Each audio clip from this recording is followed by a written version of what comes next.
Hey everybody, my name is Mary Ward and I am the Assistant Professor of Graphic Design at MSU Northern, and I am going to be delivering this art history course to you this semester, fall 2021, online.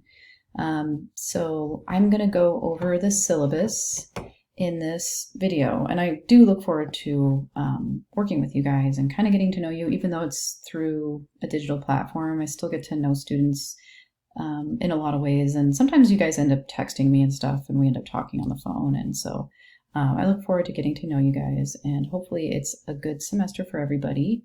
And I think this will be a really interesting course for most of you. Hopefully you're interested in art if you're taking this. So anyway, so Art History 330, Art History of Western Civilization 1. So it's the first course. There's a second course that covers later years of art history in the Western Hemisphere, basically. But this one is earlier. So fall semester 2021, 3 credit hours. My name here. So this is my phone number. You can text me.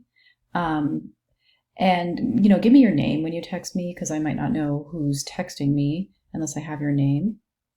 You can email me at msun.edu or in Brightspace. Either one work. But texting is the fastest way to get a hold of me. So if you have something going on that you really need help with, definitely text me. I don't mind. So the course description, Art History 330 will be a journey through time. We're going to examine artworks and art movements spanning from prehistory, basically prehistoric art, all the way up into the period of time that would be around the Renaissance. And we'll kind of go over the ways in which artists have sought to give visual form to ideas and concepts that they have. And then you'll also learn to recognize culturally significant works of art. So that's prehistory through to the Renaissance. Hopefully, we'll see how far we can get. Students will develop a visual arts vocabulary as an aid to understanding artwork and art movements. And this course will provide increased awareness of social, political, cultural, and historical frameworks that artists worked in. And so the required course material really is just the book. So it's Gardner's Art Through the Ages, A Global History, Volume 1. So you don't need the full, thick book with Volume 1 and 2 in it. You just need Volume 1. And then it's by Fred S. Kleiner. Cengage is the publisher. Here's the ISBN for the e-text, and then the hard copy ISBN is here. Just remember, this is the 16th edition, and the copyright year should be 2020. I don't really want you getting older editions of the book or newer ones, because I doubt there's a newer one, but you're just going to get confused. It's going to make it harder for you to take this course if you don't have the 16th edition of this book. And this is what the cover should look like. And I have a couple of links. Here's one to the publisher's website, take you right to Cengage, and you can get the e-text, from that. And then this is also direct textbook.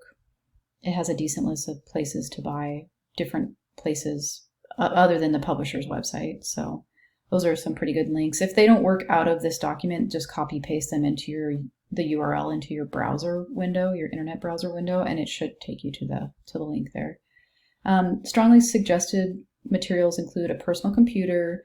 Obviously, you kind of need that. I should just put that in the requirement, but an internet connection, and then also maybe a notebook to take notes in.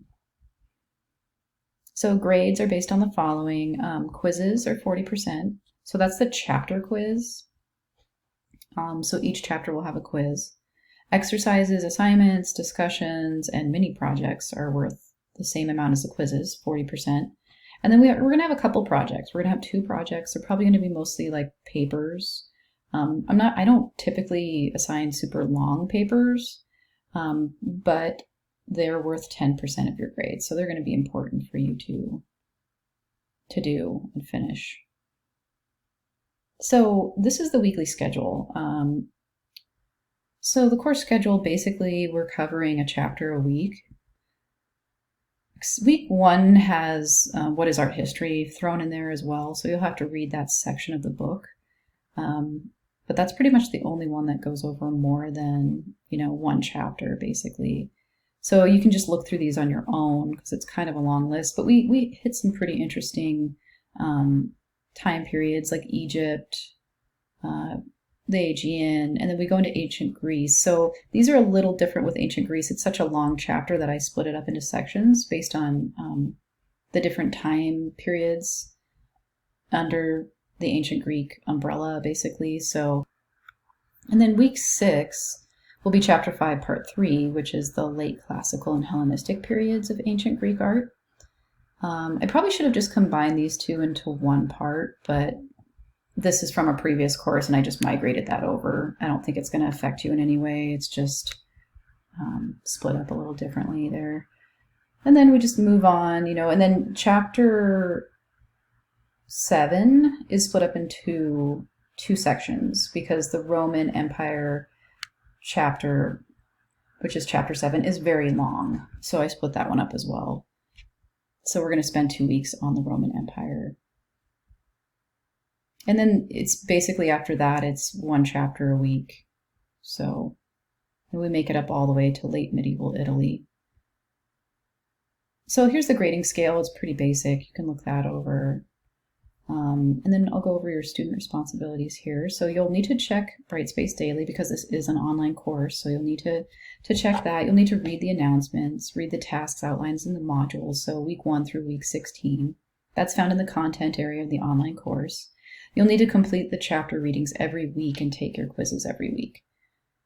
And then complete any additional assignments that I have in the module, the weekly module, in a timely manner. So you're going to have 2 major projects for this class. So I have them labeled as project number 1 and 2 right now, but I'm probably going to change the title as we get closer to launch here. But and these projects are worth 10% of your overall grade, so make sure you get those done. They're important. Do not fall behind because it can be really hard to catch up once you've fallen behind.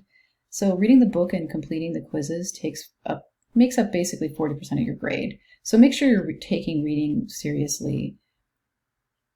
And I'll make some lecture videos for you to watch for some of the chapters, not all, but some of them I will have lecture videos for, and that can help you reinforce the reading. And I know some people have kind of a hard time with reading comprehension, so watching those chapter videos might be helpful for you.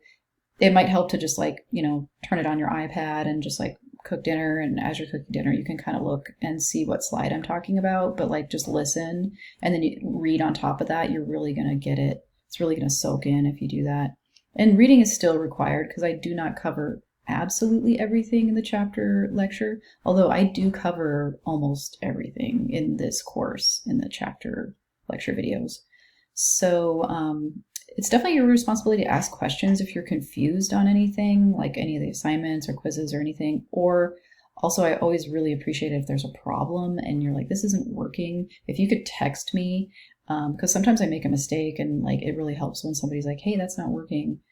So I really appreciate it if you just text me immediately when you notice something not working. I'll try and fix it right away. And texting is definitely the fastest way to get a hold of me. So we're going to go over late work. Late assignments are accepted, but they will be cut down a letter grade for being tardy. And then every week that passes your grade will drop another letter grade. So it just becomes really inconvenient for me to grade late assignments, especially if a bunch of people are always late with their work. It's just nice to go into an assignment and have all of the assignments there, and then I can just grade them all in one go, and then I don't have to go sending emails to students saying, hey, I'm missing this. Because that's what I try to do. If I'm missing something, I try to email you in a somewhat timely manner to let you know, you can still get this in, but you need to get it in soon. But it's definitely way easier if everybody just gets their stuff in on time. Attendance, obviously, there's no attendance for this course. It's not necessary. If you need to meet with me, you can request, a WebEx or Zoom meeting. Just, shoot me an email or text and we can find a time to meet, or we can talk on the phone. Sometimes I just talk to my students on the phone, whatever you want to do. And then here's the academic integrity and misconduct code, and then the accessibility statement. And then this is the tutor's central